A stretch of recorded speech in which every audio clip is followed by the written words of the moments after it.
মোস্তাফিজুর রহমানকে ঘিরে এক ইস্যুতে এখন উত্তাল পুরো দেশ। আইপিএল থেকে কাটার মাস্টারকে বাদ দেওয়ার ঘটনায় ক্ষোভে ফুঁসছেন বাংলাদেশের ক্রিকেট সমর্থকরা। অনেকেই এই সিদ্ধান্ত কোনোভাবেই মেনে নিতে পারছেন না। এই ঘটনার রেশ ধরেই ভারতের মাটিতে অনুষ্ঠেয় বিশ্বকাপে অংশ না নেওয়ার সিদ্ধান্ত নিয়েছে বাংলাদেশ দল।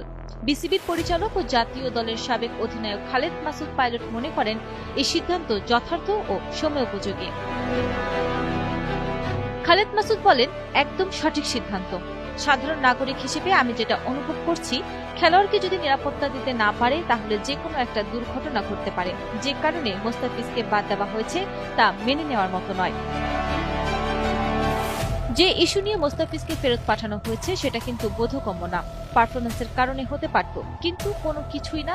তবু এটা করা হলো, যা আমাদের সবাইকে ছুঁয়ে গেছে। দিন শেষে আমাদের স্বার্থটা দেখতে হবে। যেখানে আমাদের খেলোয়াড়দের সম্মান নেই, সেই খেলা আমাদের দেখানোরও দরকার নেই। আমরা ক্রিকেট ভালোবাসি, সব রকম খেলা ভালোবাসি, কিন্তু যখন আমাদের এক নাগরিককে অসম্মান করবেন, আমার মনে হয় আইপিএল এড়িয়ে যাওয়াই উচিত। এরই মধ্যে সরকারের পক্ষ থেকে আইপিএল সম্প্রচার বন্ধ রাখার নির্দেশনা এসেছে। ফলে এবারই প্রথমবার আইপিএল বর্জন করবেন বাংলাদেশ ক্রিকেট প্রেমীরা।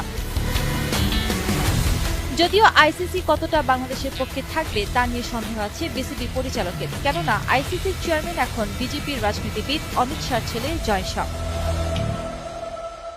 খালেদ মাসুদ এও বলেন, আমরা বিশ্বকাপ খেলবো কিন্তু আইসিসির অধীনে। চিঠিটা তাই দিতে হয় আইসিসিকে। আইসিসি কতটা ন্যায্য কতটা অন্যায্য থাকবে তা আমরা সবাই জানি। আইসিসির ওপর প্রভাব খাটায় কিন্তু ভারতীয় ক্রিকেট বোর্ড।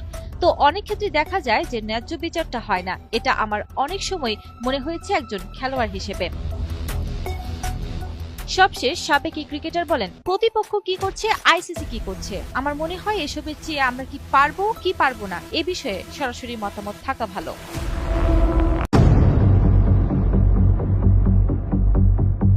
আলোচনায় থাকা মোস্তাফিজুর রহমানকে নিয়ে চাঞ্চল্যকর তথ্য ফাঁস করল ভারতের গণমাধ্যমগুলো। তারকা এই ক্রিকেটারকে আইপিএল থেকে বাদ দেওয়ার বিষয়টি জানেন না ভারতের ক্রিকেট বোর্ডের অনেক কর্মকর্তাই, জানেন না আইপিএল সংশ্লিষ্ট অনেক কর্তা ব্যক্তিও। এমনকি কোনো বৈঠকও হয়নি এ ব্যাপারে।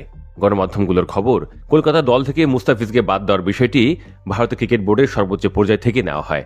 কেকেআরকে বলা হয় যেন তারা তাদের দল থেকে ফিজকে ছেড়ে দেয়। আইপিএল এর সঙ্গে যুক্ত বোর্ডের এক কর্তা বলেন যে তারা নিজেরা খবরটি গণমাধ্যম থেকে জানতে পেরেছেন। এ ব্যাপারে কোনো আলোচনাই হয়নি, এমনকি তাদের থেকে কোনো পরামর্শ নেওয়া হয়নি। তিনি আরো বলেন যে মোস্তাফিজকে ছাঁটাই করার ব্যাপারে সর্বোচ্চ পর্যায়ে অনড় ছিল, সিদ্ধান্ত শুধু বোর্ডকে জানিয়ে দেওয়া হয়। এর আগে বিসিসিআই সচিব দেবজিৎ সাইকিয়া আনুষ্ঠানিকভাবে মোস্তাফিজকে ছাড়ার সিদ্ধান্তের কথা জানিয়ে বলেন, সাম্প্রতিক সময়ে যে পরিস্থিতির সৃষ্টি হয়েছে তার পরিপ্রেক্ষিতে বিসিসিআই কলকাতা নাইট রাইডার্সকে তাদের স্কোয়াড থেকে বাংলাদেশের খেলোয়াড় মোস্তাফিজুর রহমানকে ছেড়ে দেওয়ার নির্দেশ দিয়েছে।